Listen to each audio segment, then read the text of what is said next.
หญ้าพี่น้องเฮ็ดให้ตะกะก็ได้มันได้ของง่ายๆนี่แหละบ่เฮ็ดหน้าดำมันลำบากบ่เคยเฮ็ดหน้าหวานง่ายหวานหน้าหวานเอาโลดอยากเฮ็ดหน้าหวานแต่ว่าบ่มีความรู้เลยบ่กล้าเฮ็ดพี่น้องเบิ่งใน YouTube เพิ่นก็สอนอยู่แต่ว่าบ่กล้าเฮ็ด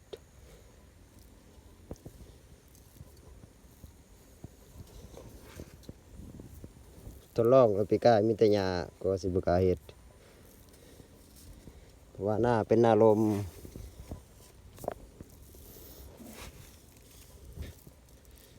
ถ้าหน้าบ่ลมมันเฮ็ดได้แต่ว่าหน้า